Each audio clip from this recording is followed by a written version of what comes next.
Station, this is Houston. Are you ready for the event? We are ready for the event. National Public Radio, this is Mission Control Houston. Please call station for a voice check. Station, this is National Public Radio. How do you hear me? We hear you loud and clear. All right. Good morning. Good morning. We're looking forward to talking to you today. Hey, what time is it right now where you guys are? You know, we work off of Greenwich Mean Time, so it's about 12:10. So it's about lunchtime for us. Okay. You know, I've seen a lot of images and video of what it's like up there. One thing I've always wondered, what does it smell like? You know, we have this ongoing discussion about how do you capture a smell in words, and so it's really difficult to say. Yesterday Tim Peake was talking about how it smells sort of clinical. It's really hard to describe, but in general, the air is very well processed, and so once you've been here for a while, you don't smell anything to speak of. Jeff just came the other day, and he said he had this distinct memory of having been here before because of the smell of Space Station. When was the last time one of you guys sneezed?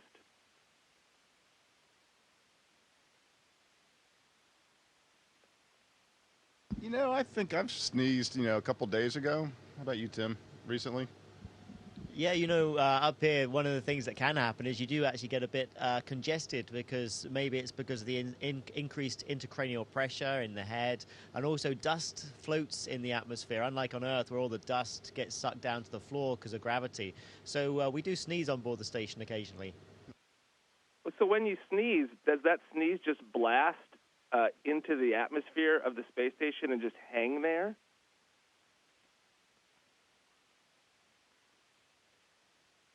That goes back to the point that Tim made about us having a very good air circulation system here. So the airflow goes in a very definite direction with our extractor fans, and that cleans up the atmosphere for us. I'm curious, are you up there, are you able to pick out the constellations that we can see on Earth? Like, could you say find the Big Dipper, or are there just too many stars to see it? Oh, no, you can find the constellations because what we know of as the common constellations are much brighter than the other stars, and the same thing is up here. Even though we can see many, many more stars, the bright ones still stand out against the star field background.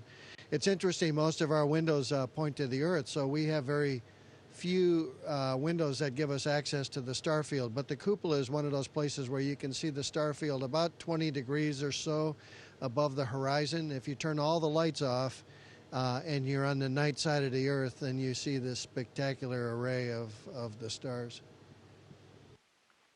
So you guys are in space, you're in the space station. It's super cool for us to kind of contemplate that, but ultimately you're roommates. You have to share space. Do you guys have to fight over the music you listen to? We all get along famously well, and so we don't fight over the music. We usually come to some sort of agreement on all the things that you have to share. And, unlike being college roommates crammed into a small apartment, we've got like this big house to live in, so it's pretty darn easy to get along and to share. I wonder,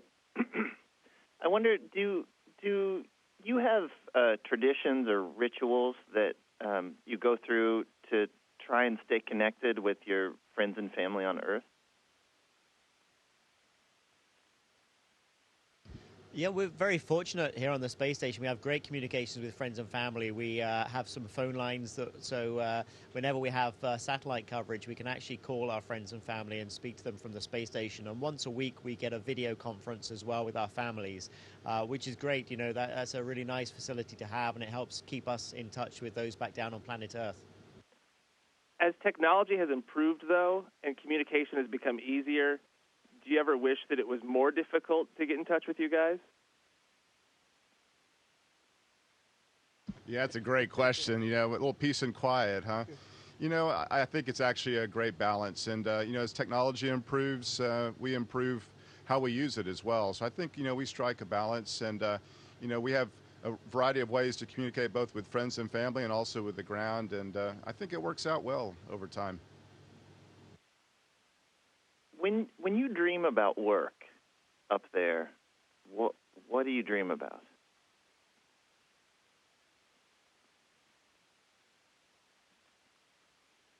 So we just had a little sidebar conversation here. Jeff and Tim say they really don't dream much, And I think, the dreams here, I think, when you sleep at night, it's a similar pattern to being on Earth. There is sort of a transition for a lot of folks where their dreams transition from earthbound to floating. I think since we've been here for 100 days as of today, some of my dreams, I'm floating, some I'm back on Earth and remembering childhood memories and things like that. So it's like being on Earth, only this added flavor of having some dreams in zero gravity.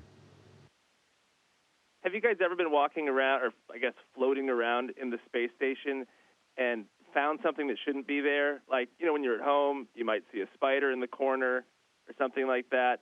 Does that ever happen when you're floating in space? Yes, it does happen quite a bit because obviously, things do float around up here. We try and keep everything tidy and shipshape and Velcro down. But for example, the other day I was doing a recorded video message and it was about 3 minutes long. I was almost at the end. Everything was going well. And a battery just floated right in front of me past the camera.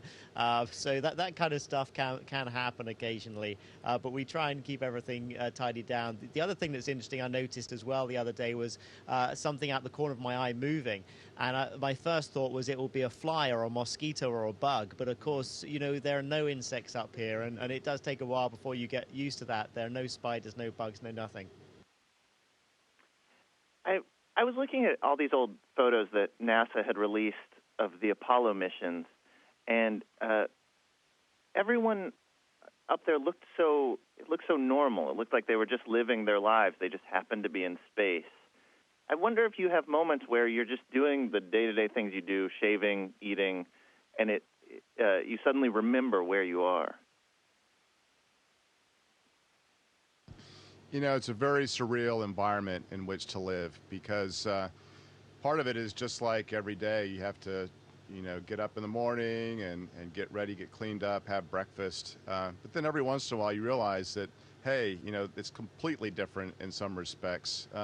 So I think, part of the fact that it's so strange here is that it feels so normal just to live and adapt to this very interesting environment.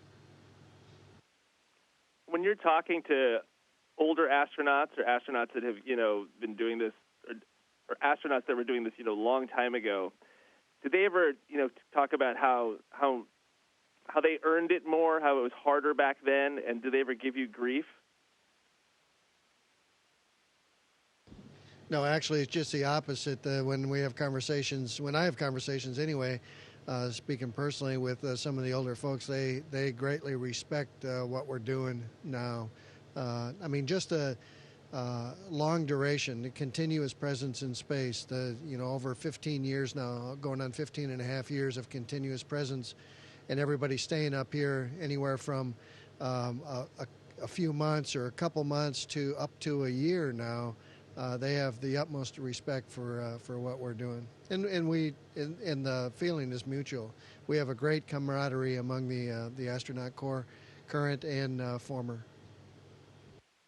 I'm curious, when you're back on Earth and you're at a party and talking to people and people are talking about their jobs, if you have to hold back, because I feel like once you say, "Oh, I'm an astronaut," the conversation is destroyed. You are the coolest person in the room, and no one can really follow up.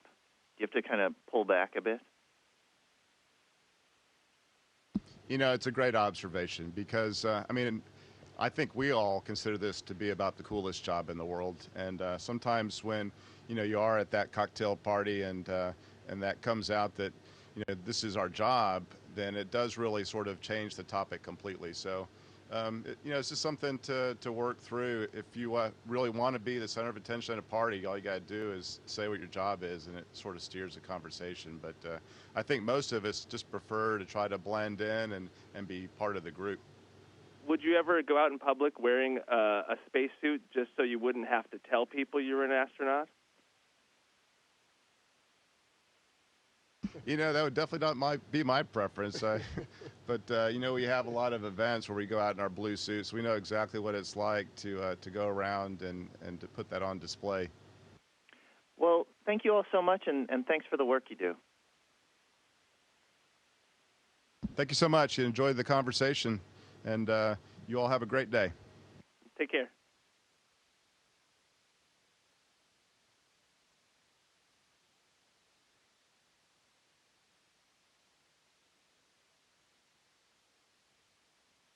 Station, this is Houston ACR. That concludes the National Public Radio portion of the event. Please stand by for a voice check from Wired. Station, this is Wired. How do you hear me? We hear you loud and clear.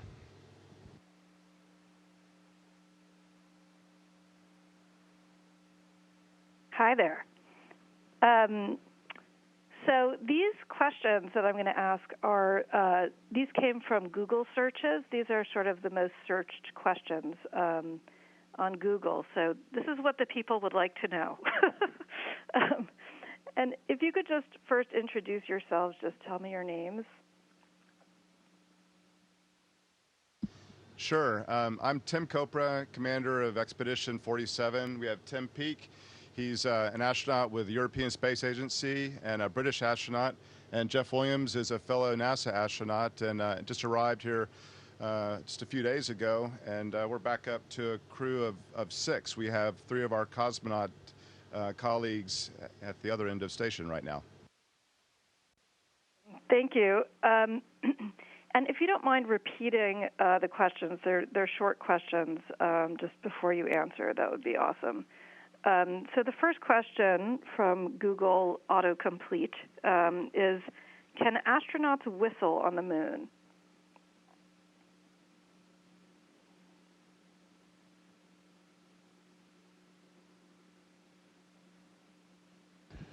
Can we whistle on the moon? Well, that means the real question is, can we whistle in a spacesuit? And it can be very difficult, actually, when you're outside doing a spacewalk, and it would be the same on the moon because in that case, you're breathing 100% oxygen, which means you're at a much lower atmosphere because you don't need to be at a higher pressure. So when you're at a lower pressure. So when you're at a lower pressure, whistling becomes a little bit more challenging. We certainly can whistle here inside the space station because we're at the sea level atmospheric pressure. Can you demonstrate?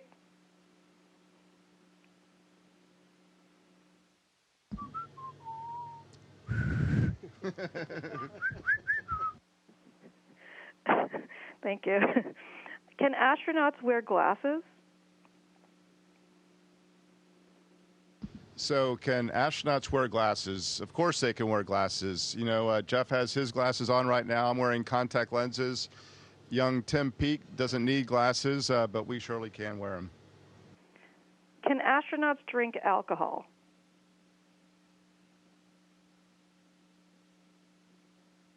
Well, astronauts can drink alcohol when we're training on the ground on planet Earth, but alcohol is not permitted on board the space station.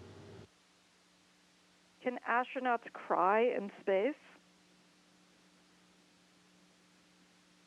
Can astronauts cry in space? Of course, astronauts can cry in space. The water in space is different because it sticks to your skin. It's almost like this gluey substance that just has this ability to stick to your skin. So if you were to have a really big cry, then your eyes would just swell up with water instead of dropping off.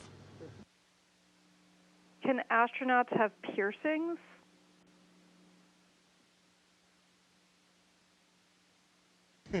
Can astronauts have piercings? I'm pretty sure there have been some of the female astronauts that have been up here, the ladies that have had pierced ears and that kind of thing. Other than that, I'm not aware of any. but I'm also not aware of any restrictions. So, but I would suggest if somebody gets a piercing, they do it on the ground, not here. Okay. Do astronauts drink their own pee?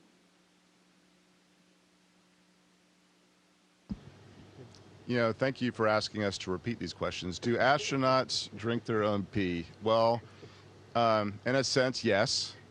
We have the ability to process water here, and which is an amazing thing, right? We take the condensate that the system collects up, the urine, and all that gets processed and then put out of a portable water dispenser, which is right over our head. So every day, that's pretty much what we do.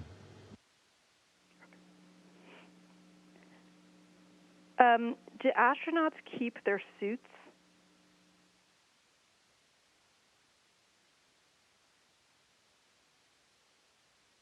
Can astronauts keep their suits, their spacesuits? Unfortunately not. No, our spacesuits are quite valuable pieces of equipment.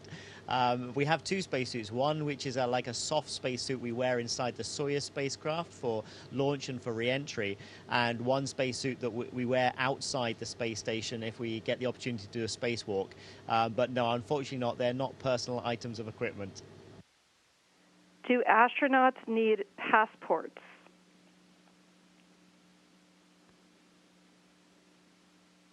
Do astronauts need passports?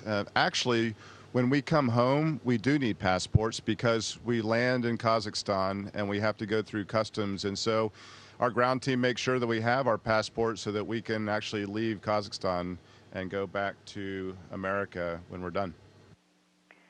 Do astronauts drink Tang?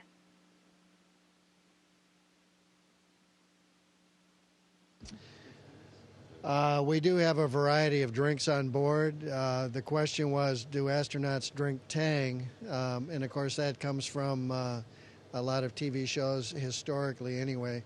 I don't think we have Tang specifically on board, but we do have lots of fruit juices and fruit beverages and coffees and teas and water, and even now milk. Everything you have to add water to it and mix it up, either hot or cold water, and then you're welcome to drink it. Do astronauts vote in space?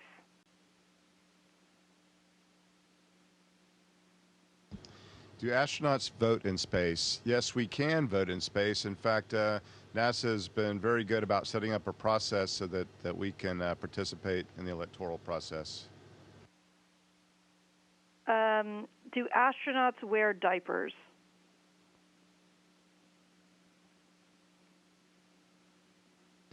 Do astronauts wear diapers? Yes is the answer to that question. When we launch in the Soyuz, we have at least a couple of hours before launch sitting in that spacecraft, and then we have to go through a 6-hour rendezvous, and then we have to spend a couple of hours from docking until actually getting on board the space station. So we wear diapers for that. We also wear diapers when we go outside the space station to do a spacewalk. We could spend anything from 8 to 10 hours inside that spacesuit, sometimes longer. So we're beholden to take precautions and wear diapers just in case you need to use it. Can humans colonize Mars?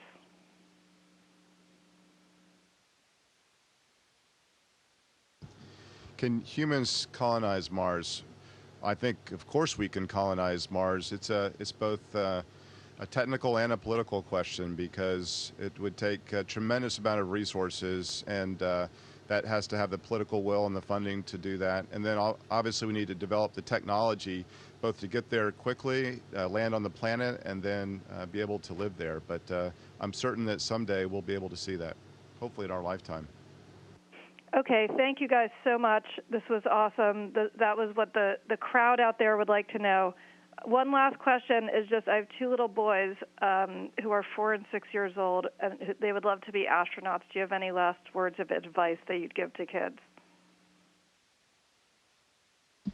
You know, every young person who has the aspiration to be an astronaut should study hard in math and science, follow their passion educationally, and be able to get along well with people. And if you can do those things, you'll be so competitive to become an astronaut, you'll be able to reach your goal.